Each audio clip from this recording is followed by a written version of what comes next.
चलिए तो अब देखते हैं नॉर्मेलिटी। तो नॉर्मेलिटी हमारा स्टूडेंट्स क्या होता है, number of gram equivalent of solute, number of gram equivalent of solute dissolved in 1 litre of what solution. 1 litre solution में कितने number of gram equivalent of solute हैं, उसको हम बोलते हैं नॉर्मेलिटी। मोलैरिटी के टर्म में देखें एक बार, तो मोलैरिटी में भी नीचे हमारा लीटर्स में आता है क्या, वॉल्यूम, और ऊपर आता है सल्यूट के बारे में कुछ क्या, नंबर ऑफ मोल्स।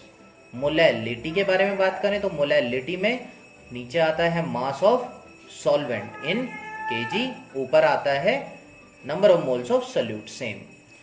इसको हम डिनोट करते हैं कैपिटल एन से, ठीक है। कैपिटल एन का मतलब नॉर्मेलिटी। स्टूडेंट इसमें सबसे पहले हम देख लेते हैं कि number of gram equivalent of solute हम लोग कैसे फाइंड आउट करेंगे, ठीक है। तो देखिए जो number of gram equivalent weight है आपका, वो किस तरीके से कैलकुलेट होगा। तो number of gram equivalent weight जो आपका निकलता है वो निकलता है मास ऑफ द सब्सटेंस, ठीक है। सब्सटेंस का मास जो भी गिवन है किसमें, ग्राम में, divided by the what, gram equivalent weight of that substance.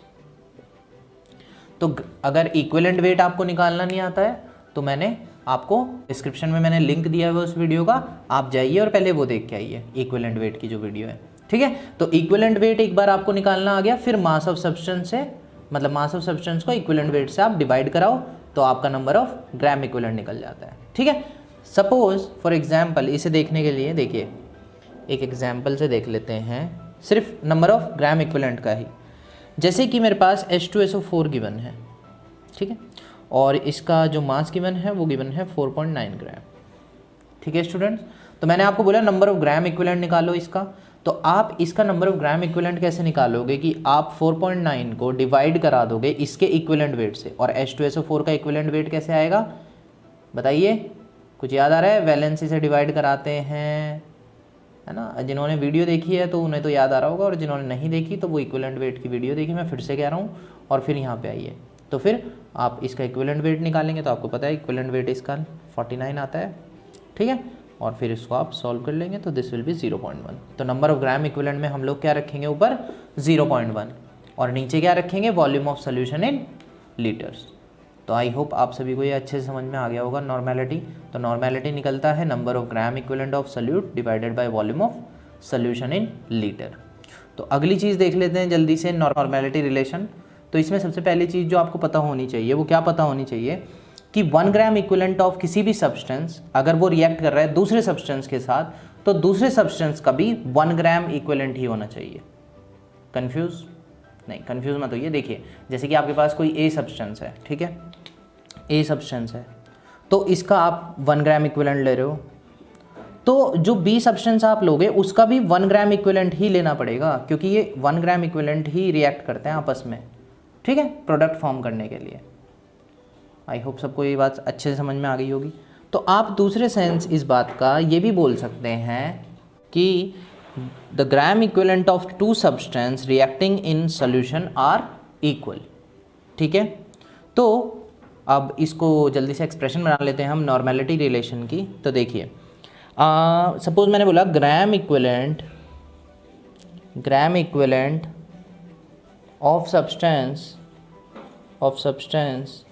Number 1 equals to gram equivalent of substance number 2, ठीक है।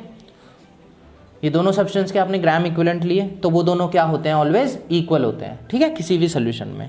तो इसकी अगर मैं एक्सप्रेशन बनाऊं तो ग्राम इक्विवेलेंट ऑफ फर्स्ट सब्सटेंस कैसे आ जाएगा मेरे पास, N1V1, क्योंकि देखिए नॉर्मेलिटी हमारा क्या होता है स्टूडेंट्स, अभी आपने देखा number of gram equivalent of solute divided by what, volume of solution, ठीक है।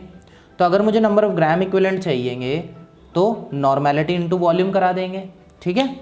तो नॉर्मेलिटी इंटू वॉल्यूम करा देंगे तो हमारा क्या आ जाएगा, नंबर ऑफ ग्राम इक्विवेलेंट।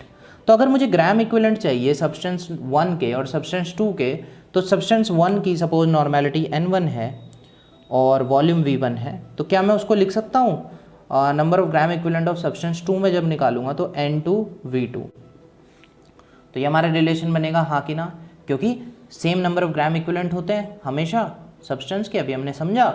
और ग्राम इक्विवेलेंट कैसे निकलते हैं, क्योंकि नॉर्मेलिटी के रिलेशन से ही निकलते हैं ग्राम इक्विवेलेंट। तो N1V1 आ गया यहाँ N2V2, तो N1V1 इक्वल्स टू N2V2। ये जो आपका रिलेशन बना है स्टूडेंट्स, इसी को हम कहते हैं नॉर्मेलिटी रिलेशन।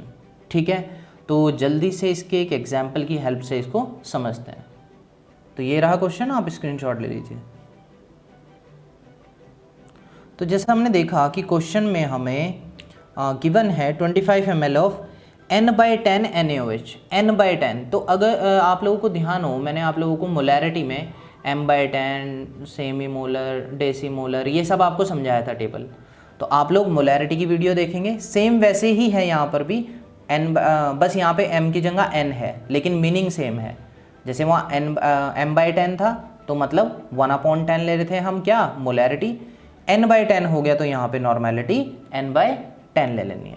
ठीक है, तो क्वेश्चन में आगे बढ़ते हैं। 25 ml of N/10 NaOH solution exactly न्यूट्रलाइजेज 20 ml of an acidic solution which is what is the normality of the solution, sorry.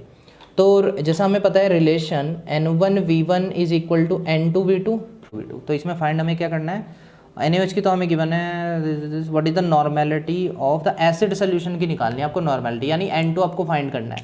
तो N2 को आप क्या लिख सकते हैं यहाँ से, N1V1/V2। तो वैल्यूज़ रख लेते हैं। N1 is are what 25, no 1/10 is N1, और V1 हमारा कितना है 25, और V2 हमारा कितना है 20। तो this will be 200, 25/200 equals to 0.125। ठीक है, तो ये हमारी क्या आ गई, इसकी नॉर्मेलिटी आ गई। ठीक है, तो आई होप आपको ये अच्छे समझ में आ गया होगा नॉर्मेलिटी रिलेशन। और अब आप लोगों को करना क्या है कि इसके क्वेश्चंस करने हैं, और please let me know in the comment section अगर आप लोगों को उन क्वेश्चंस में प्रॉब्लम आ रही है तो आप उसे कमेंट सेक्शन में बता सकते हैं। तो हम क्या करेंगे कि आपके लिए एक सेपरेट वीडियो बना देंगे, क्योंकि ये आप ही लोगों का तो चैनल है। तो ठीक है students, thank you for watching. अच्छा लगा तो सब्सक्राइब कीजिए, शेयर कीजिए। Thank you.